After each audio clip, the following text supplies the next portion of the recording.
Ike is a magician in the demon army. This dude got mad strength and skills, so they bumped him up to commander status. Right now, he is on a mission to attack Arsenum's fort with his crew and take control of it. Ike is strategizing on how to handle his army, and damn, he manages to bring the fort walls down. Dude even surprised they went down quicker than he expected. His piggy assistant fills him in, saying it's because Ike hooked the orcs up with a battering ram, just like he told him to. Later on, we see humans and demons going at it inside the city walls, and the demons straight up dominate. Ike decides to pay a visit to the human army commander. Soon as the commander lays eyes on him, he recognizes Ike. Dude made a name for himself as the brigade commander of the Demon Lord Army's 7th Corps, the Undine Brigade. Ike lays out 3 options for the commander. Option 1, surrender and hand over his territories. Option 2, go out like a true warrior and off himself. Option 3, run away while Ike chills and enjoys the scenery outside. The human commander is hell surprised to see demons showing mercy, but he ain't feeling any of the choices, so he straight up attacks Ike. But Ike ain't one to mess with and takes the commander down with just one spell. The piggy comes over to check if Ike's safe, and damn, he is relieved to see Ike all good. Ike tells the piggy to take care of the wounded commander and the soldiers who surrendered outside, and Piggy is hella surprised by this move. Meanwhile, there's this smoking hot lady keeping an eye on Ike through a magic crystal. She can't believe Ike managed to capture Arsenum with just 1 brigade in only a week, but she always knew Ike had potential. Ike then puts up a barrier spell to secure the room he's chilling in. He takes a look at the destruction caused by the battle and feels guilty about hurting so many peeps. Dude know he ain't never gonna get used to the blood and gore of war, because he reveals he ain't no demon, he is a human. Ike explains how his teacher, Romberg, was this badass demon mage. Romberg knew everything about an advanced civilization that used to live in this world. Even though Ike was human, Romberg took him in and raised him, teaching him all this magic knowledge, and right before he kicked the bucket, Romberg warned Ike never to mention the advanced civilization because it would bring disaster. And he also instructed him to never remove his mask and robe, because if the Demon Lord finds out who you really are, he ain't never gonna forgive you. And Ike said that he would take his advice seriously, like a little cute boy in his Halloween costume. Then Ike starts thinking that this room is all locked up with a baddest barrier, ain't nobody getting in without his permission. But damn, he's hella surprised when he spots a maid hiding right under the table he's sitting at. She's begging him not to kill her, all scared and shaken, saying she ain't seen nothing. And wouldn't you know it, this clumsy maid bangs her head on the table and passes out. I can't believe his secret identity, the one he's been keeping quiet for 20 freaking years, got revealed in such a cliche way. And the scene cuts to him walking around Arsenum. His piggy's rolling with him and says that they took over the city, but Ike letting too many humans survive. He tells the piggy not to sweat it because the current demon lord ain't like the last one, and he only cares about the results. The piggy then says that the other leaders want to massacre the people and torch the whole town, but Ike tells him that if they kill them all, who the hell we will collect the taxes from? He explains that Arsenum is a damn trading city, and if there ain't nobody living there, the whole trade game gonna stop. Then out of nowhere, Ike sees a crowd of people waiting to talk to him, and the piggy tells them they don't have the authority to speak with his lord, but Ike ignores him and tells the humans to speak up. One of the humans all hesitant asks Ike how much they gotta cough up in taxes, but to his surprise, Ike tells him that the tax is gonna be the same as usual, and they all stoked about it. But then Ike warns them that if they resist the demon army, they will gonna get punished. But before he can cure their response though, he gets zapped to some dark-ass labyrinth. Barely gets attacked by a monster he can barely see, and turns out that the hot woman from earlier summoned him there. He tells the hottie that she promised him that she wouldn't summon him out of thin air, and he unleashes one of his dope spells to take down the monster. The hottie tells him he's gotten stronger, introduces herself as Sapphiro, the 7th Corps commander of the Demon Lord's army. Ike explains that she's his boss, the only demon who knows his secret, and he tells her, instead of trying to kill him every damn time, she should aim up with a message like a damn normal person. Sapphiro states that this would not be any fun, and Ike wonders if she summoned him here so he can make his report. She states that she has already found out everything with the help of her familiars, and he wonders why she has summoned him here in this case. She tells him that Demon Lord Darrow wants to see him in the flesh, and she's saying he might be the 1st Brigade commander to get such a dope honor. Ike wonders why the Demon Lord wants to see him, and she states that he must have impressed him by taking Arsenum in a single week. She mentions that she'll take him there, he puts his hand on her shoulder, and he does it. Sapphiro's disappointed because she thought maybe he'd try to feel up her breasts, but he is too damn chicken to do it, and she then teleports their asses. Meanwhile, that maid from earlier wakes up and tries to bounce from the room, but she sees she's trapped in a damn barrier. She finds some food in the room with a note she can't read, but she tries out the food anyway, and she finds it delicious, so she starts scarfing it down like she ain't ate for ages. Next thing we see, Ike and Sapphiro are getting close to the Demon Lord's castle. The miasma around the castle is making Ike uneasy because he ain't a demon. They walk towards the castle gates and Ike spots a magician at the entrance. He's thinking, hey, does this magician check everyone who steps foot in the castle? Sapphira confirms it, and that's worrying Ike because if they strip off his mask and robe, his true identity might get exposed. Sapphira tells him not to sweat it and uses her magic to surround Ike with a crazy amount of power. Seamus the magician thinks that he expected this much from Romberg's grandson, and Ike is shocked that the magician knows his grandpa, and the magician stated that everyone knew him as he was the master magician. Then Sapphira's like, hurry your ass up, the Demon Lord's waiting. They step into the castle. Ike explains that the Demon Lord's castle Domerberg is hella massive. It's built to flex the Demon Lord's mad power and magic skills. Ike's getting tired walking down the super long hallway, and he thinks that it ain't fair that Sapphira can fly. He's always wanted flight magic, but his control ain't as tight as hers. The most he can do is jump crazy high, and then they arrive at the gate to the throne room. Sapphira goes to chat with the Demon Lord while Ike waits. And while he's waiting, he's thinking that this Demon Lord is the one who turned the tide of the war against humanity and gave the demons a major advantage with just one battle. He figures the Demon Lord must be crazy strong and ripped, and the word on the street is that he's ice cold and ruthless. They say he's quick to kill anyone incompetent, whether they're friend or enemy. But if he sees potential in someone, he puts them to work, even if they ain't got the physical or magical power. He's all about meritocracy, has totally transformed the demon army. See, demons are born to be loners, always fighting among themselves. But this current Demon Lord Darrow changed all that. Sapphira gives Ike the green light to enter the throne room. So he walks in and immediately bows his head to the Demon Lord. The Demon Lord tells him to lift his head, and Ike is shocked to see Barbie sitting on the throne. So he wonders if the Demon Lord's daughter left the daycare early, but turns out she's the infamous Demon Lord everyone's been buzzing about lately. She gives him props for taking down Arsenum in just a week, but he says he just did as he was told and that Sapphira deserves all the credit. Darrow tells him he's as humble as a human, and Ike starts sweating a bit. Sapphira tells the Demon Lord he's Romberg's grandson, the Guardian of Hell. The Demon Lord thinks that explains his humbleness and says he must be a deep thinker. That's probably why he didn't kill the leader or squatter the residents of Arsenum, managing to bring down the city with minimal casualties. Ike then wonders if he should listen to the piggy and kill the humans as he suggested, but he knows he can't do that because he's human himself. He thinks that he can't mess this up, so he asks the Demon Lord for permission to speak. She gives him the green light, saying he can speak his mind. So Ike says that humans might fear terror, but they don't bow down to it. He argues that when you compare the productivity of towns where the demon leaders executed people to the ones where they didn't, it's clear which approach is better for their army. Darrow wonders if that's what Romberg fought too, and Ike confirms it. After chatting with the Demon Lord, Ike realizes she must also know about the ancient civilization and use that knowledge to revolutionize the demon army. Darrow tells him he's different from the other demons and takes off, saying she'd like to see the face behind his mask one day. Ike takes off his mask once the Demon Lord is out to sight, and damn, he was freaking nervous. He can't believe the Demon Lord caught on to his mask situation. Sapphira tells him he better be grateful she didn't figure out he's a human.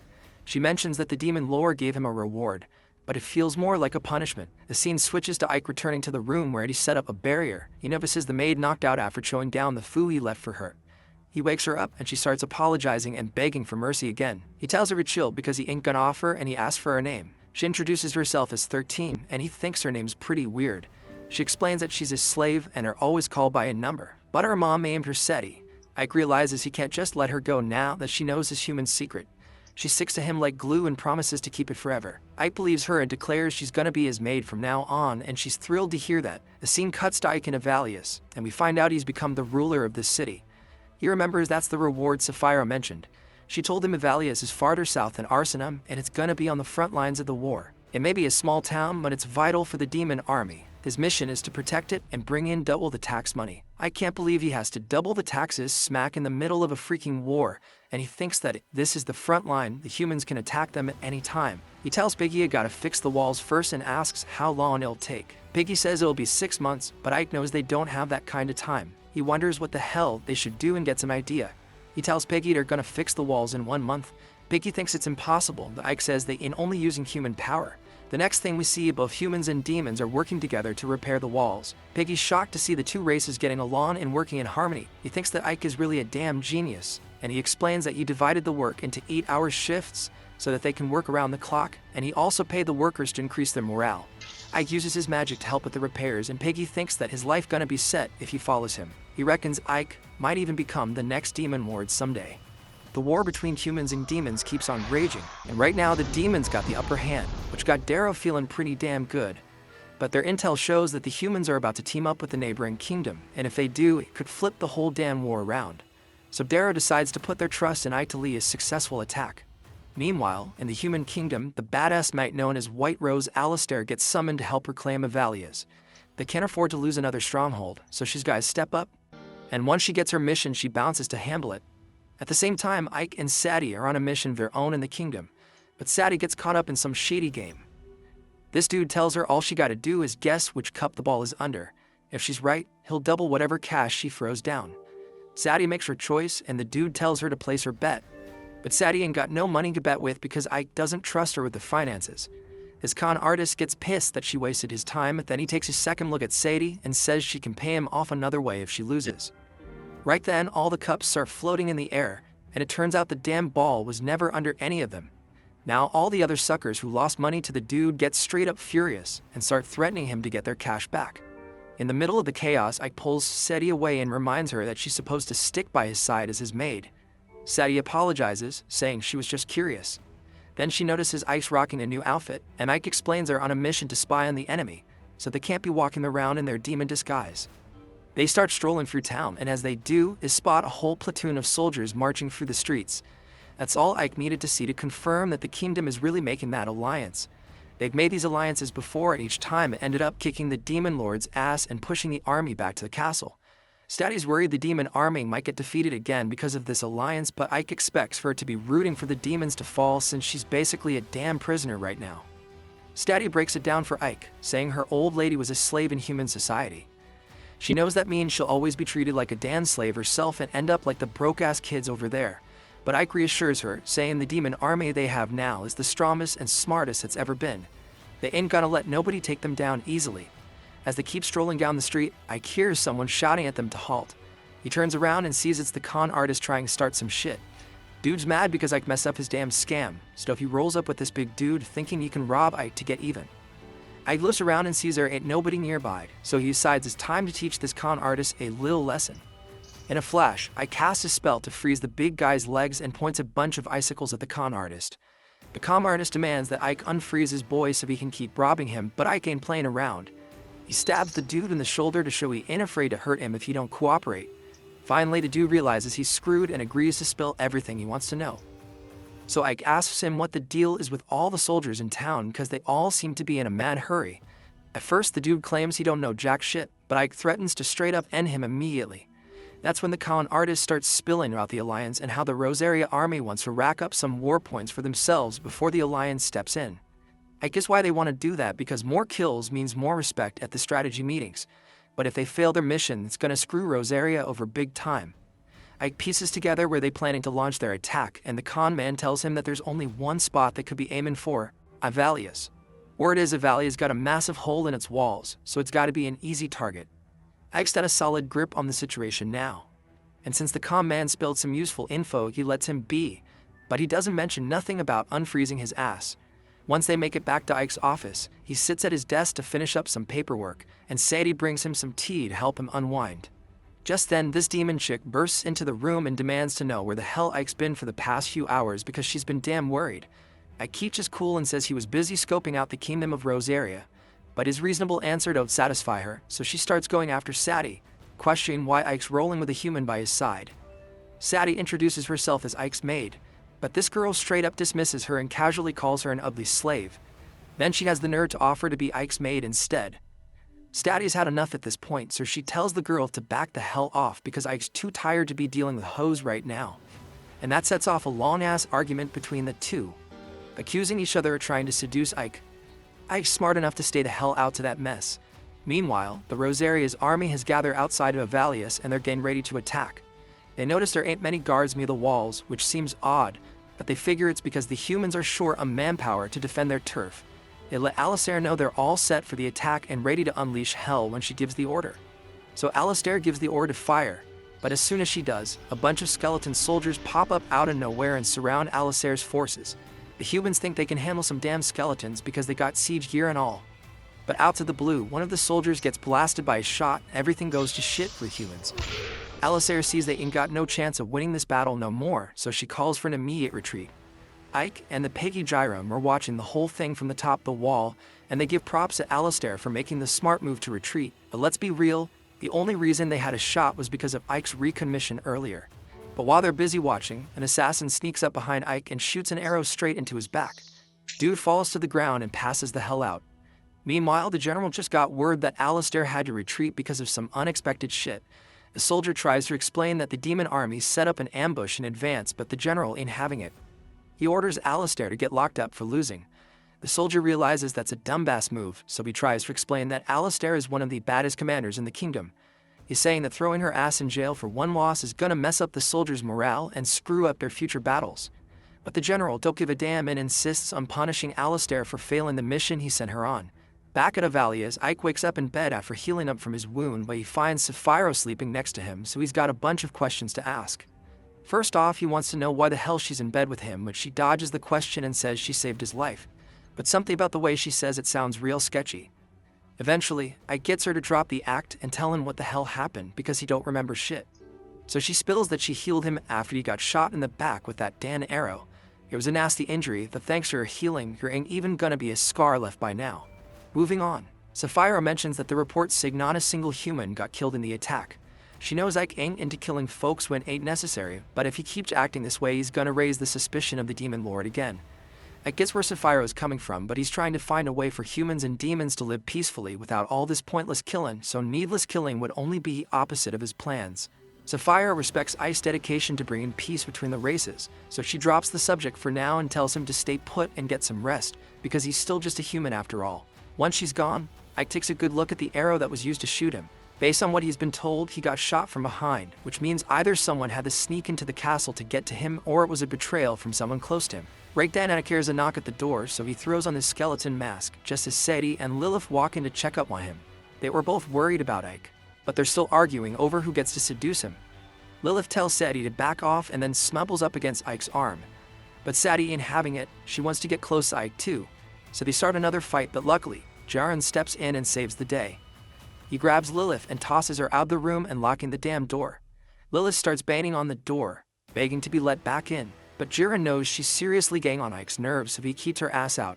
Ike thanks him for the help and asks for a favor because he wants to know where the hell Alistair is right now. Jaren promises to look into it, and after a few hours of digging, he tells Ike that Alistair's locked up because she failed to reclaim Avalia's. This was supposed to be a simple undercover mission to meet up with Alistair, but damn, Lilith had to follow him here. She starts warning Ike that humans can get real violent sometimes, so it ain't safe for him to come in person. But Ike thinks he'll be fine because he's got something important to ask Alistair face to face, and he doesn't even remember asking Lilith to come along. Lilith says it'll be more interesting with the two of them together, and once they're done with the mission, they can have all the fun they want. Plus, Sadie got to roll with him on the last mission, so it's only fair that she gets to join him this time. I don't want to argue, so he lets Lilith tag along, but he tells her she better keep up with him. They finally make it to the front gate of the prison, and it doesn't look like it's heavily guarded or nothing, so Lilith thinks she could probably break in all by herself. But Ike stops her and says he don't want to cause a ruckus. Instead, he wants them to get in and out quickly and peacefully. But damn, Lilith already knocked out the guards while Ike was still talking. They step inside, and this place is way bigger than Ike expected, so it might take a while to find Alistair's cell, but Lilith's got a better idea. She straight up beats the crap out of the prison warden until he gives up his keys and tells her where Alistair is being held. Alistair is apparently on the top floor, but just as Ike and Lilith are about to head up, a whole bunch of guards show up because they heard all the screaming from the warden earlier. Lilith tells Ike to go on ahead without her while she deals with the guards. But before he bounces, he reminds her that he don't want no unnecessary bloodshed. Lilith promises not to kill anyone, but as Ike's leaving, he hears the guards screaming in pain with bones cracking left and right. He brushes it off for now and starts climbing the stairs till he gets to what's supposed to be Alistair's cell, but he is shocked to find it completely empty. Right then, some girl sneaks up from behind and tries to stab Ike in the back, but he dodges her and pins her down. And that girl soon turns out to be Alistair herself, so he lets her go and tells her he's got a question. He wants to know if she sent an assassin to kill him during the last battle, because if it wasn't her, and that means he's got a traitor on his hands. Instead of answering right away, Alistair gets closer to Ike and asks if he's really a demon because he don't seem like one to her. Ike tries to play dumb, but the guards start making their way up the stairs, distracting him. So Alistair takes the chance to put her knife to his throat and ask him once again if he's actually a human. She wants to know if Ike is actually human or what. The guards start closing in, but she ain't budging till she gets her answer. Since she doesn't want him moving, Ike says he won't budge, but that don't stop him from throwing down a spell. So before Alistair even knows what's going down, Ike starts spitting some weird Indian chant and everybody's frozen in their tracks. Then Ike struts up to the guards and blows them away with a sick wooden spell. But out of nowhere, another guard sneaks up behind Ike, swinging his mace trying to take him out. Ike pulls a slick dodge move, and when he's in the clear, he grabs that guard with some magic and sticks him to the bridge grate, sending him straight to his demise. But right before he hits the ground, Ike busts out another spell to break his fall. Alistair can't wrap her head around why Ike would go through all that trouble to save a human. But damn, the bridge is way more messed up than Ike thought, and Alistair is still stuck there, unable to move. So eventually that grate beneath her gives way, and she's falling to her doom. But just like before, Ike swoops in and saves her ass before she hits the ground. Alistair is even more baffled now because it ain't making any damn sense for a demon to be saving her life. But Ike brushes her off and finally introduces himself properly. He straight up claims he's the commander of the 7th Army of the Demon Lord, and Alistair puts 2 and 2 together. Ike must be that general who held it down against recruits in Avalias. Ike uses his demon commander status as proof that he ain't no human. Like, no way the demon army would be dumb enough to let a human climb the ranks like that. Alistair starts thinking Ike's a demon for real, so Ike asks her again if she sent an assassin. But she's stubborn as hell and won't give him a damn thing. She's a proud knight loyal to her kingdom, and she'd rather die than spill any info that could help the enemy. Ike realizes she ain't budging with the answers he wants, so he steps up real close to Alistair and starts digging into her mind with some mind-reading magic. Just as he's doing his thing, Lilith pops him mad as hell because Ike's flirting with some human chick when she's right there. She tries to get Ike to hug her instead, but he already got all the deets he needed from Alistair's head, so he says he will be leaving now.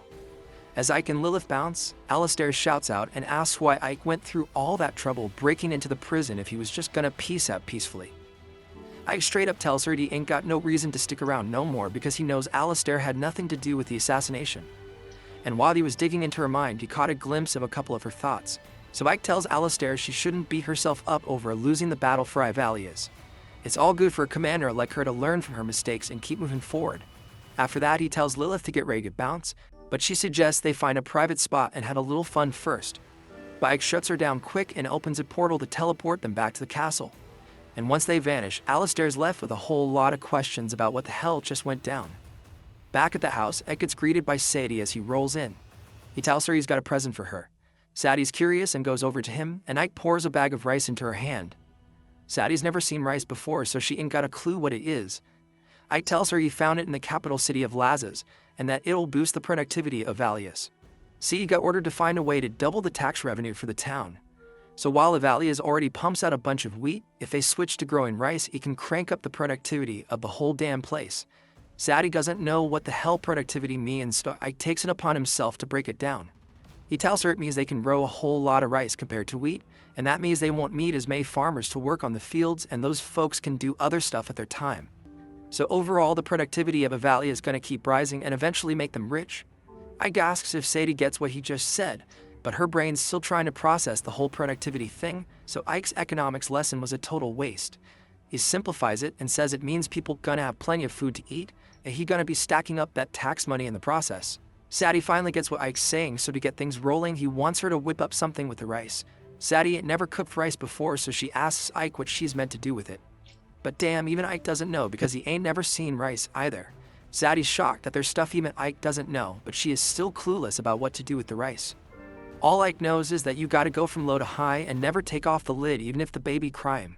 So he leaves it up to Sadie to figure out the rest while he handles some important business in town. A few minutes later, Ike hollers for Giron to gather all the soldiers in his crew in the courtyard. Once that's done, he starts thinking about what he's figured out so far. The error used in the assassination attempt came from Alistair's army, but he read her mind and she ain't know nothing about no assassination attempt. That means somebody tried to assassinate him and make it look like Alistair was behind it. While he ain't liking the idea of suspecting his soldiers, he gotta face the fact that there's probably a spy among them. He busts out his mind-reading magic and scans the brains of everyone gathered. After going through everyone's mind, he finds a goblin who's freaking out and praying he don't get caught. As soon as Ike's suspicions confirmed, he teleports right in front of the goblin and straight up accuses him of being a spy. Later on, Ike heads over to Sapphiro's castle to get some advice, but he teleports in while Sapphiro's taking a bath. She don't seem to mind being naked in front of Ike all that much, but Ike ain't cool with it, so he says he'll wait outside. Before he dips, though, Sapphiro asks him if he got a traitor in his army. That catches Ike's attention because he ain't told nobody about the spy goblin yet, so he asks how she found out. Sapphiro says she just made a guess, so Ike spills that the traitor behind it all is Jace, the one-eyed goblin. Sapphire ain't surprised to hear that because she has been suspicious of Jace for a minute. So Ike asks her what you should do now. She's out of her bath and says they're gonna make Jace pay for betraying them. Meanwhile, back in Avalius, Jace gets word from his crew that Ike paid a visit to Sapphire recently. He can't wrap his head around how Ike bounced back so fast after they shot him in the back. But things go from bad to worse when one of his homies tells him they lost contact with their spy at Ike's crew. Daisha knows this ain't good news. It probably means Ike's onto his little scheme. So he decides he's gonna gather his troops and go after Ike before he gets taken out. But damn, he gets hit with a horror show when he finds out Ike's out in the streets looking for him. Jace steps up and meets Ike, acting all nice, saying Ike should have given him a heads up if he was gonna roll through out of the blue. Ike says he just happened to be in the neighborhood and wanted to pay Jace a visit solo, but Jace shows up with his whole crew, so Ike asks if he's planning to start a freaking war or something. Jace tells Ike this is his turf, so he got no business being here in the first place. He also points out how Ike got tagged with an arrow not too long ago, making it seem like Ike losing his edge as a commander. Ike agrees, saying he was careless back then, but he never saw the betrayal coming from someone on his own squad. No way he could predicted that. Since Ike knows Jace the traitor, Jace drops the nice act and tells Ike he was careless coming here alone because now Jace and his whole army gonna tear him apart.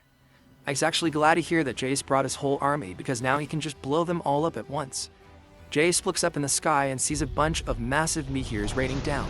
That's Sapphire doing her thing with a wickedly destructive spell. She loves unleashing that power so much that she forgot to give Ike a heads up to get the hell out to the blasted zone. But she's pretty sure he'll be fine. Down on the ground, Ike ain't fine at all. You gotta hide behind a building to avoid getting blown to bits. He asked Sapphire to tone down her attack so they could rebuild this part of the city later, but she clearly ignored him because this is way too damn intense. Once the initial explosion shows over, Sapphire starts phase 2 of the plan. She orders her skeleton soldiers to start taking out all the goblins who manage to survive, and the slaughter fest begins. As Jace watches his crew bite the dust, Ike teleports right behind him and gives him a damn choice. He could either surrender right now or wait until everyone's 6 feet under. And even after witnessing Ike's bagassery, Jace stupidly orders his crew to off Ike. Ike busts out a wind spell and blows away the 2 fools coming at him from the front. But while he's doing that, some goblin tries to stab him in the back. Little did that goblin know, Ike can a shield ready to protect his ass. He straight up annihilates the rest of the goblins with his magic. Meanwhile, Jace's punk ass is making a run for it because he never gave a damn about his soldiers in the first place. But before he can make a clean getaway, Sapphire's monster blocks his path. So the guy uses smoke bomb to distract it and sneak away into some Dan alley. Dude slinks into a portal and ends up in the Dan forest, thinking he outsmarted Ike and Sapphire. But just as he's about to head down his secret pathway, Ike shoots a Dan fireball at him. Jace asks how the hell Ike found him when only he knows about that secret path. Ike explains that he has been tracking Jace with one of his familiars the whole damn time. Then he tells Jace to surrender right away because there ain't no way Jace gonna win or escape. Instead of surrendering, Jace decides to attack Ike. But his punches ain't shit against Ike's shield spell. So Ike blows his sorry ass back. Jace gets all tied up with magic vines and hum up like a damn fool. And that's when Jace finally admits defeat. You can see why the Demon Lord holds Ike in such high regard, and Jace himself thinks Ike has mad skills. So the got proposition for him, he wants Ike to team up with him and take over the Demon Lord's army, bringing things back to the good old days. Jace complains about how the Demon Lord doesn't let demons kill humans without a damn good reason, even though demons naturally enjoy subjugating and killing humans. There's a bunch of demons who ain't feeling her way of doing things, so Jace invites Ike to help overthrow her, because she ain't fit to be the Demon Lord. Ike straight up ain't having it, so Jace breaks free one of his hands and hurls a knife at Ike. But Ike effortlessly dodges that shit, and he feels insulted that Jace really thought that weak move would work on him. Ike starts grilling Jace about who else plotting to overthrow the Demon Lord, but he refuses to reveal any damn information. Sapphire shows up real quick, ready to torture Jace as much as needed to squeeze out the info, but Ike pleads with her to let him handle it peacefully because he ain't trying to cause excessive harm. Sapphire whining about how Ike's methods are taking too damn long, so she's about to get real brutal. Right then, Jace starts turning purple and screaming in pain even though Sapphire ain't even done jack shit yet. That can only mean the other demons in his crew poison him to keep him quiet. Ike tries using an antidote spell, but that poison is too damn potent, so Jace gonna kick the bucket sooner or later. Before he bites the dust, Sapphire asks Jace if he still want to protect the snakes who poison him without a second thought. Jace agrees to spill the beans about the rebellion leaders so Sapphire can get her revenge. Once they got all that damn info, Sapphiro and Ike roll up to Darrow to let her know there's a rebellion going on, led by some punk-ass 3rd Division commander named Bastio. And since they accusing Bastio of straight-up treason, Darrow want to hear his side of the story. Bastio is claiming that both Sapphiro and Ike are trying to front on him, and that's why they killed Jace to keep him quiet. He also says Sapphiro plotting to snatch the 3rd Quartz from him, but all the accusations are straight-up whack and only get Sapphiro heated. Darrow was telling Sapphiro to chill because she gotta handle the situation. Then she's dropping knowledge on everyone, saying the more power a demon got, the more they are craving it. Ambition is what defines demons, so she can't in good conscience punish a demon for hustling for power. But even with all that said, she ain't dumb. She's knowing damn well Bastio's full of laying shit, so she ain't falling for his accusations. And she also knew Sapphiro is so loyal to her, but it's still Sapphiro's fault that Jace betrayed her, because she was supposed to keep her crew loyal. Sapphiro was taking responsibility for that, so according to the demon's law, Darrow was supposed to take them both out. But she didn't gonna do that because it'd be a damn shame to lose 2 whore commanders at once. Instead, she is deciding they're gonna settle this with a straight-up duel, and whoever comes out on top has to keep breathing. Later on, Sapphiro is getting ready for the duel, and the demon lord just sends her the deets. So she's telling Ike they're gonna be throwing down with puppets. Because the rules say she can't fight in person, and Bastio can't either. Both of them gonna take charge of 50 puppets, and the side that wipes out all the enemy's puppets first wins. That seems like a whole lot of unnecessary complexity for a damn duel, because Darrow could just have them fight to death. But Sapphiro thinks the demon lord wanna test their skills as commanders. Still, it don't make it any less weird. Oh, well, there's one more thing Sapphiro forgot to mention. Darrow made a rule that commanders can appoint someone to fight for them. So she's picking Ike to throw down in the duel, putting her life on the line. Ike is asking if she is sure she doesn't want to handle this duel herself. But she is saying she is much more likely to come out on top this way, because the duel is all about skill between commanders, and she believes Ike is way better at it than her. Even though she was so way stronger than him, for now she's putting her life in his hands. Ike doesn't like being forced to fight for Sapphiro's survival, but he ain't got no choice but to bring his A game. Ike gets taken to peep at the puppets he gonna command, and from what he has been told, all the puppets packing the same strength, and they follow their commander's orders to the word. So the only thing that gonna decide this duel is the leadership skills of the commanders. They also got the green light to gear up the puppets with weapons as they see fit, but Ike thinking the sword's gonna cut it to secure his win. Later on, he back in his house, racking his brain trying to come up with some sick formations for the puppets. That's when Seti rolls in and hands him a cup of tea. Since she around, Ike asks her what she'd do if she had to throw down and win a fight. But Seti is clueless because she ain't about that fight life to begin with. Ike agrees that squashing beef without throwing fists be the way to go, but sometimes your opponent won't be satisfied unless there's a full-blown brawl. So hypothetically, he want to know what she'd do in that kind of situation. Seti ain't got much fighting under her belt. If she gotta choose, she will pick a damn broom as her weapon of choice. Ike saying she is spot on because the best weapon is one that keeps you out of reach of your opponent while giving you the reach to strike them. And yeah, a sword is better than a dagger, but a bow is even more lethal because you can hit them from a distance. But of course, Bastio knows all that too, so he's probably gonna try the same tactics. Segi mentions how her old master used to rave about crossbows being badass in battles, and Ike thinks that might be a dope idea because the crossbows can pierce metal armor and are easier to handle in bows. But it ain't gonna cut it for him because he needs something even more hardcore than crossbows. Dude wanna go full-on Mad Max on them, but he ain't got the gear for that. So be settling for the next best thing, guns. Sadie never heard of guns before, so she asks if they are powerful, and Ike assures her guns are crazy strong. These boomsticks let you unleash hell from hundreds of meters away without your opponent being able to do shit in return. Sadie thinks that sounds hella dope, but she asking if Ike has the skills to whip up something like that.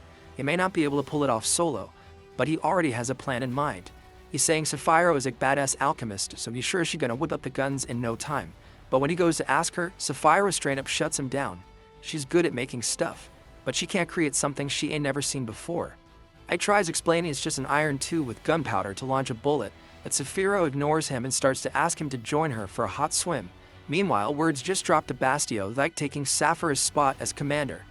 And while his lackey thinks Sapphiro must be scared of Bastio or some shit, Bastio knows Sapphiro got some kind of plan up her sleeve even if he ain't know what it is.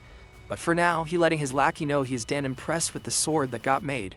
The lackey tells him it is crafted with the dragon's tooth and they can make enough of them to equip all their soldiers. But Bastio is saying he gonna need a whole lot more than just 50 swords for what he has planned. Meanwhile, Ike just stepping out of the pool with Sapphiro and can't believe how chill she is when his screw-up could cost her life. Just then, someone tossing Ike's coat his way so he's showing gratitude, but then he is about to have a heart attack because the person turning out to be Darrow. This is real bad for Ike because he ain't wearing his mask, but he thinks he can bluff his way out of this mess because maybe Darrow doesn't recognize him. She drops a bag on the ground and tells Ike to open it. So Ike doing just that and losing his mind when he sees a bunch of Dan Red Dead guns. She knew Ike was trying to get his hands on them, so she went through a lot of trouble to get it for him. Ike tries denying it because he doesn't want her to know who he really is, but Darrow tells him ain't no point lying about it because she already knows he is human. Romber spills everything about Ike to her, so she's been knowing from the start that Ike is human. But if she knew all along that Ike asks why she ain't killed him right away, she says she let him live for the sake of her wish, since no matter how much power she's got, she won't be able to achieve her goal without having people by her side to fight for her. Isel curious and asks her what her wish is, so the Demon Lord says she wants to create a peaceful world, and for that, she needs mad skilled peeps on her squad. That's why she wants Ike to help her out. Ike says he's happy to serve her and Darrow is pleased, so she leaves by teleport. Ike brings the guns to Sapphiro so she can eyeball them and finally understand what the hell guns are. She's all clueless and asks Ike how the hell she's supposed to make bullets. Ike tells her it's just a metal ball, so Sapphiro conjures one up, but damn, that thing's way too damn big to be a bullet.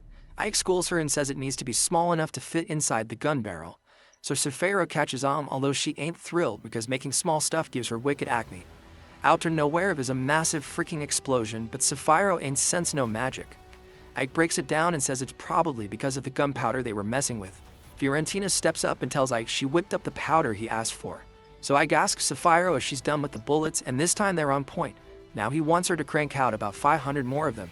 Sapphiro agrees to get him the bullets, but dumps all the work on Fiorentina because she ain't feeling it. Ike apologizes to Fiorentina because he needs her to make the gunpowder and bullets because Sapphiro ain't willing to help, but she says she's already used to it because Sapphiro never does her job. On the day of the duel, the stadium's packed with demons all hyped and ready for some action. Bastio starts clowning on Ike, saying he only got shields for his puppets, while his own puppets are rocking full-on armor. He asks Ike what Sapphiro's doing right now and whether she's plotting something, but in any case, it doesn't matter to him since he will be winning no matter what. His puppets are covered head to toe in that tough Damascus steel, so no sword or arrow gonna break through. Darrow hooked him up with that gift, so he thinks she must be taking his side in this duel. Ike knows exactly what Darrow was thinking when she hooked them up with this sick gear. Maybe she wanted fair fight or some kind of test. But no matter what her deal is, he can always ask her up once he's taken the win. The match kicks off and they lay down the rules again. Each commander's got 50 puppets, and whoever wipes out the enemy's puppets first takes the crown, while the loser meets his creator. Once that's settled, they give the green light for the duel to begin, and Bastio wastes no time telling his archer puppets to light up Ike's squad. Ike commands his puppets to block with their shields, and while they manage to deflect some arrows, a few of Ike's puppets still catch shots. After that, Bastio orders his crew to charge in and wreak havoc on Ike's troops. Bastio's laughing the all time because Ike's just playing defense. Time ticks by and a bunch of Ike's puppets bite the dust. But Darrow knows it ain't over yet, and suddenly there's a massive boom reverberating through the arena as Ike's remaining puppets open fire with their guns. Now that Ike's counterattack is in full swing, it doesn't take long for his puppets to effortlessly mow down Bastio's crew. Bastio's clueless, wondering what the hell's going down and why he's losing. Before you know it, all of Bastio's puppets drop to the ground lifeless and Bastio officially loses the battle. So the Demon Lord steps down from her throne to deliver the rough news to him. She's feeling generous and gives him 2 options because she's so damn nice. She tells Bastio he can either off himself or she'll do it for him, and trust me, it won't be painless. But Bastio's got something else up his sleeve in case he ended up on the losing side. In the blink of an eye, Bastio has one of his archers shoot an arrow right at Darrow's back. But unlike Ike, she sees it coming and catches the arrow before it lands. What she wasn't expecting was the bomb strapped to the arrow. It blows up, taking her down. Bastio ain't done yet. He triggers another round of explosions in the stands, taking out a bunch of spectators and letting his undead soldiers storm the arena. And now he's claiming he'll be the new Demon Lord from this point on. Many years back, Romber went beast mode in a dark cave, wiping out a wolf pack and stumbling upon a family ripped apart by those savages. In the midst of all the chaos, there was a little kid still clinging to life, shielded by parents who put their bodies on the line to save their child from the Grim Reaper. Fast forward to today, the 3rd Battalion was all in on Bastio's hustle, trying to snatch control of the whole demonic crew. Catching the orcs by surprise, the commander skeletons and goblins straight up obliterated anyone in their way, while Bastio was flexing, squaring up and down that once he had the demons on lockdown, the whole world would bow to him. Seizing his moment of glory, Bastio slides up to Ike, talking about it ain't too late to ride with him, guaranteeing victory. Even froze in that Ike could still run the 7th Battalion. Peeping the scene, Ike peeps the orcs in the ring getting caught slipping and taken out by the skeleton squad. He hits back that the offer sounds good, but he ain't about to chat it up with Bastio. As the power emanates from his staff, Ike says that Bastio will never be the demon lord. Hearing this, Bastio chuckles, thinking Ike was smarter than that. As he talks, his crew closes in on Ike, and Bastio announces that this is Ike's end. With that, some warriors rush at Ike, who claps back with a spell that sends them flying. Unfazed, Bastio keeps the pressure on, pushing Ike to step it up with an even harder spell. Taking out the soldiers come at him. One skeleton tries to throw his skull out like a mana bomb near Ike, but it barely phases him. Just as it's about to swing with a sword through the smoke, the skeleton gets shielded and zapped by another spell. Even though Ike's running the show in the battle, the 3rd Battalion stands strong under their leader's orders, not backing down in the face of Ike's strength. As Ike takes off, the archers take shots, but he dodges them and keeps climbing to a high spot to peep the scene from above. From up there, he drops a spell that cuts through all the enemy soldiers, leaving Bastio in shock. Before long, Bastio's next in line to feel Romber's apprentice's wrath. Flying toward him, Ike lets loose a spell that sets off a massive explosion. When the smoke cleared, Ike scoped out the chaos and wreckage around him, expecting Bastio to be in the mix. But with Bastio's head rolling on the ground, dude let out another laugh and said, "Ain't over yet." Next thing you know, Bastio's body pops up behind Ike to attack. The whole place is getting wrecked by explosions that are tearing the arena apart. Ike barely dodges the attack as the whole scene transforms into a sandstorm. Bastio makes it clear that a move like that ain't gonna take him out. Being the head of the Immortal Brigade, Ike needs to remember that Bastio is a Dullahan and he and his crew are undead. When Ike sees the enemies rising up again after getting dropped, he knows their intensity ain't fading. As Bastio's crew comes back swinging with more fire, this time the skeletons start chucking a bunch of explosive skulls at Ike, catching him off guard. On top of that, a zombie goblin is creeping up on Ike, making him act quick. He freezes the enemy's arm and shatters it to bits.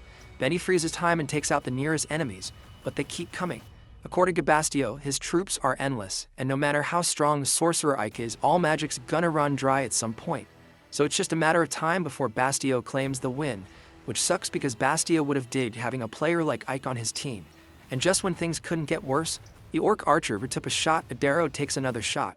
With his crazy aim, he hits Ike with an explosive arrow, causing a massive explosion. By some miracle or quick reflexes, Ike manages to shield himself in time and throws up a magical barrier, but the hit shows that his life was on the line. Out of breath, Ike starts to show signs of being worn down. Bastio points out that the enemy's still kicking, proving why he's leading the Immortal Brigade. Still, Bastio keeps hammering home that resistance is futile. On the flip side, Ike's starting to think this might be true, so he's got to figure out a way to flip the script before things go south.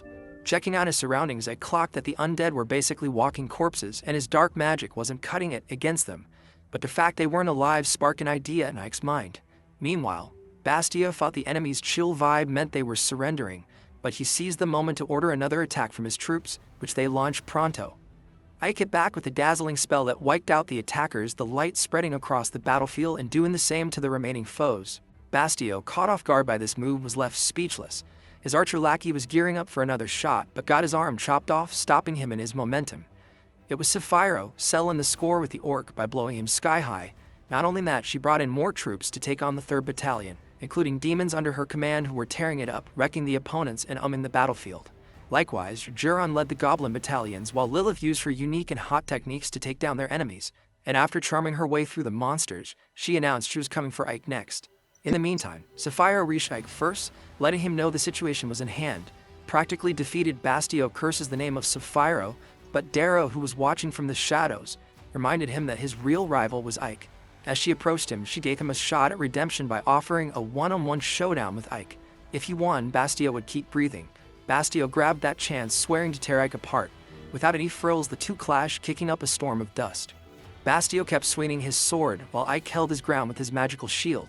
But Bastio's strength cracked part of the barrier, pushing him to attack even harder, claiming Ike's fate was sealed right there. He threw in some trash talk, saying Ike should blame the Demon Lord, who rewarded him with death after winning the war.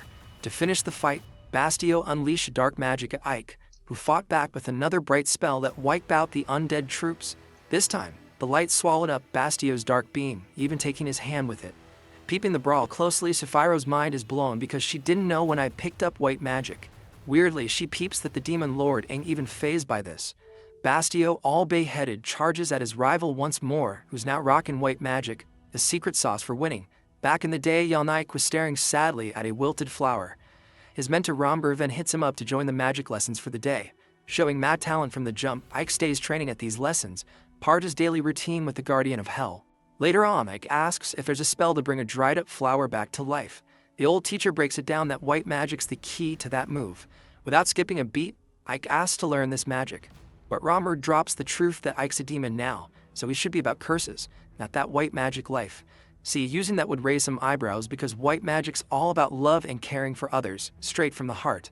And that vibe wouldn't sit right with the demons if they caught Ike slaying that kind of mojo. But if Ike's dead set on learning, knowing he gotta keep it on the down low, Romberg spills that white magic's scarier than any blade for demon folk. Faced with that, Ike ain't backing down. Now a full-on mage, Ike throws shade at Bastio, saying aiming to be a demon lord is too much for a small fry like him. Bastio ain't caring about throwing his troops under the bus, even if they're undead, ready to backstab his crew and his lady for his own power trip. Ike knows that's the demon way, but that's exactly why he won't let Bastio slide for his crimes, because a boss can't be treating their people foul. Bastio flits out at this talk, acting like he needs forgiveness from someone he sees as a nobody. Fueled by hate, he strikes again, and Ike apologizes to his grandpa for having to bust out the white magic. With his left claws shining bright, Ike goes straight through Bastio's gut, the light spreading and swallowing up Bastio until he vanishes. As soon as the fight is over, Sapphiro questions if Ike picked up that move from Romberg, and he says yes. Impatiently, Ike points out that she knew all along, it still left him to hold it down on the front lines.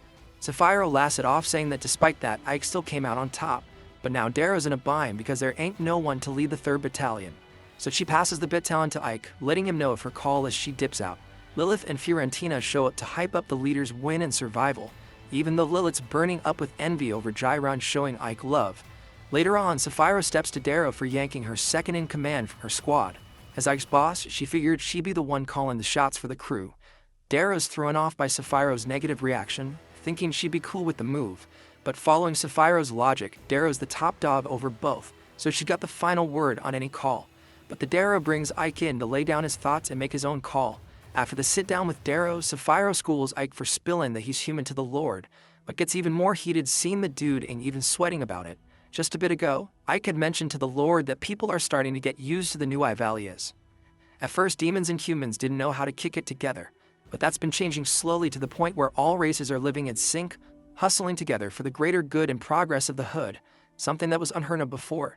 Even the youngest people in Ivalias ain't scared of what they used to call monsters, and what's popping off in this city is definitely something special. From day one of serving under Sapphiro, Ike laid it out that his main mission is crafting a world where humans and demons can live together peacefully. With that said, he ditches the mask, apologizes for his move, but vows he's still got a lot to learn from Sapphiro. In turn, he pledges to make Ivalias the first spot where both races can live in peace. After Ike and Sapphiro dip, Dara reflects by her window on all she's just heard. The scene shifts to Ike standing at High Point looking over Ivalias. Sadie walks up and asks what he's doing there. Ike explains that he's been doing some research and found out they can use the Norfolk system with the soil and climate as they are. Sadie, a bit puzzled, asks what that means. Ike explains it's a method to grow lots of crops without letting the fields rest. She still doesn't get it, so he tells her she can eat all the turnips she wants. Sadie likes the sound of that, and Ike tells her that soon they're going to be busy creating a town where humans and demons can live together happily. Next, we see the human army clashing with demons who are trying to take over another one of their towns, and the humans win big. Then the scene cuts to Ike using magic to make it rain on the fields. He explains that right now they grow wheat, let the fields rest, and then grow grass to feed livestock, which means the fields stay empty for a long time. Instead, they're going to rotate crops: barley, clover, wheat, and turnips, so they can keep the fields productive without needing rest periods. Sadie asks if they can eat clovers too, but Ike says clovers are for the livestock. He promises that if this works, neither demons nor humans will ever go hungry, and everyone's pumped about it. Later, Ike is in his study, and Sadie brings him some tea. She congratulates him on his new vice commander title, and Ike brushes it off, saying it's no big deal, just a spot that needed filling. Gyron bursts in looking frazzled, and Ike asks what's happened. Gyron says that they have big trouble, and Sadie tells Gyron to use Ike's new title now. Gyron suddenly remembers Ike's promotion and apologizes for not addressing him properly, and he offers to take any punishment Ike wants to dish out. But Ike just wants to hear the news. Gyron struggles to remember what he came for, and Ike guesses it might be about the Alliance of Kings. Gyron finally recalls and explains that the Alliance's army started moving last night, and the Second Corps, which was aiming to take over Alesta, got defeated. He says the Second Corps was made up of fierce warriors who are all skilled, and he never thought they'd lose so badly. Ike realizes that the whole situation is because of the Alliance of Kings getting involved, and the clueless Mage doesn't even know what that is. Ike explains that it's one of the oldest treaties humanity has ever had. Where the Demon Lord's army gets too strong for just one nation to handle on its own, all the nations on the continent join forces to take him down together. Jiren asks if there's ever been an Alliance army in the past, and Ike confirms it's happened 3 times before. Each time, the demon army was defeated. Hearing this, Jiren gets worried about their own safety, and Ike tells him that Avalius is likely going to be the next target of this Alliance's attention. He explains that the Alliance took over Arsenum, which is a crucial base. If the humans want to take it back, they'll need to hit the front lines in Avalius first. Ike believes that while demons might be stronger than humans in a one-on-one fight, the real challenge comes from fighting against their overwhelming numbers and their ability to work together. If the Alliance manages to capture Avalius, their army will head straight to Arsenum. Since they'll outnumber the defenders, they'll hit them with a concentrated attack, which would lead to Arsenum being lost. Ike explains that if this happens, their army will be forced to retreat back to Dauberberg. Jiren thinks this is a pretty bad situation. Ike agrees and adds that if this comes to pass, his dream of creating a town where humans and demons can live together peacefully will also come to an end. He tells them there's only one way to counter the numerical advantage of the humans, and that's with guns. The scene then shifts to Fiorentina talking to Ike and Saphiro, telling them that they can't mass-produce guns using alchemy. Saphiro is curious about why that's the case, and Fiorentina demonstrates a gun made by alchemy. The gun turns out to be weak and breaks after just one use. Saphiro questions if they even need these guns, suggesting they could just flatten the humans with magic instead. But Ike points out that using magic on such a large scale would cause massive destruction, making it hard to rebuild afterward. He explains that they need weapons that are easy for anyone to use if they're going to fight the Alliance. Fiorentina says that while mass-producing guns will be tough, it might be doable if they make the parts separately and then assemble them. Saphiro asks how they're going to produce such small parts, and Fiorentina mentions that the dwarves might be able to help with that. Saphiro agrees but notes that the dwarves have been defeated by the humans and are now just a wandering tribe. They're gonna need a ton of dwarves to crank out the weapons they need, so Saphiro asks Fiorentina how they're gonna get them all together. Fiorentina's got no clue, and Ike steps in, suggesting they bust out the Dwarf King who's locked up in the Ismuth Kingdom. Cut to the Dwarf King stuck in a cell in Ismuth. He's reminiscing about when the humans wiped out his people. After the defeat, the humans threw it in his face that things wouldn't have gone down this way if the dwarves had just listened to them from the start. The king had refused to let them use their tech for war. The humans, reminding him of the dire situation, threatened him by taking his son hostage. They demanded the dwarves use their skills for the Ismuth Kingdom's benefit if they wanted to survive. With no other options, the dwarves had to comply. They worked for the kingdom and then disperse across the lands. The king wonders where his people are now and notices the guards outside are fast asleep. Lilith shows up and unlocks his cell. The king is shocked to see a demon and asks what she wants. Lilith tells him to come with her, but he keeps asking questions, which annoys her. Lilith puts him to sleep like she did with the soldiers, and Jiren arrives. He asks her what the hell she did to the king, and she replies she got fed up with his endless questions. She says they need to get him out of there, and Jiren picks up the king. They move out, and Jiren is relieved they're not running into any guards, but Lilith finds it dull. Jiren reminds Lilith that they were told to keep a low profile and not get spotted carrying out the king. He tells her to shut up and keep moving. Lilith doesn't like his attitude and tells him he smells bad today. This ticks Jiren off, and the noise attracts the guards. As a succubus, Lilith drains the guards' vitality to take them out. Jiren tells her Ike wanted them to avoid fights if possible. Lilith ignores him, and he says he'll report this to Ike. Then another guard tries to attack Jiren, who surprisingly takes him down. Jiren realizes he's just gone against Ike's orders himself, and Lilith says she'll tell Ike about this, and Jiren begs her not to. The two of them finally get out of the dungeon and spot a bunch of soldiers hanging around. The soldiers go on high alert when they see the demons, and Jiren tells Lilith to do something. She starts sucking the life out of them, but she doesn't kill them. Ike sees the ruckus from a distance and thinks they were told not to draw attention. We watch as Lilith and Jiren bolt from the soldiers since Lilith's full and can't absorb anymore. Jiren's puzzled why there are so many soldiers, thinking the Alliance was supposed to have taken most of them out. Then Ike uses his magic to stop the soldiers from chasing them and asks his team if there were any issues. Jiren says everything's cool and that they've got the king too. Ike's surprised they're handling the king so roughly, and Jiren tries to wake him up by spinning him around. Ike has to remind him they need to be gentle with the king. Cut to the dwarf king Gunther waking up in a house in Avalius, and he sees Ike next to him. He asks why he's been freed, and Ike shows him a gun and asks if he can make more. Gunther sees it's pretty complex but thinks he can make more, though he has no plans to work for the demons. He figures Ike just wants to use them like the humans did and says he's not gonna be anyone's slave. Ike gets why he'd think that, but says it's necessary for peace between humans and demons. Gunther's confused, not getting what Ike means. Ike asks him to follow and shows him how humans and demons are living together in his city. He tells Gunther he wants humans and demons to live in harmony, which is why he needs his help. Gunther thinks it's an interesting idea but can't get behind it because the humans exploited the dwarves and wrecked their country. So he doesn't want to help if it's just going to benefit the humans. Ike wonders if Gunther would be down to help if he could bring back the old peace. He promises that if Gunther helps mass-produce firearms, he'll ask the demon lord to rebuild the dwarf kingdom. Gunther thinks Ike's messing with him and tells him not to mock him. He says there's no point in rebuilding a nation without its people, but Ike insists he's serious and will prove it. He then takes Gunther to his smithy where a bunch of dwarves are busy crafting guns, and Gunther is totally blown away by what he sees. The dwarves are pumped to see their king back among them, and there's a heartwarming reunion with his son. Gunther's trying to piece together how all this happened, and his son explains that the demons just showed up, set them up with a place to live, and brought everyone back together. The dwarves are really grateful that Ike kept his word, and they're eager to show him what they can do in return. Ike asks Gunther again if he's going to back his ambitious plan, and Gunther agrees to lend a hand. They shake on it, and Gunther notes that Ike's hands are surprisingly warm for a demon. After that, Ike heads back to his study, and Sadie tries to make tea for him. But Ike tells her to chill and get some rest. Sadie says she prefers staying busy to distract herself.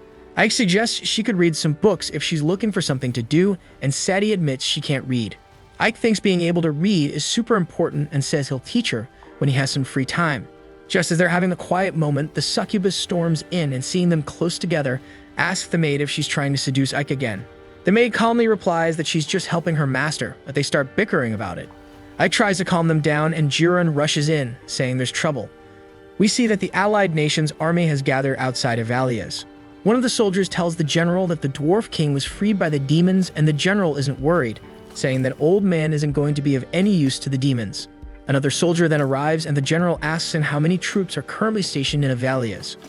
The soldier reports there are 500 troops right now, but with all the brigade commanders coming in to support, that number will increase. The general then asks about their overall force and learns they got a total of 12,000 soldiers. So he's convinced there's no way they're going to lose this battle with that kind of manpower. After some time, we find Ike and a dwarf perched at the top of a cliff while Jiren is huffing and puffing, trying to make his way up. Ike could have easily helped him out with some levitation magic, but he figured Jiren could use the workout. Once Jiren finally makes it to the top, he's completely worn out and asks how much further they have to go.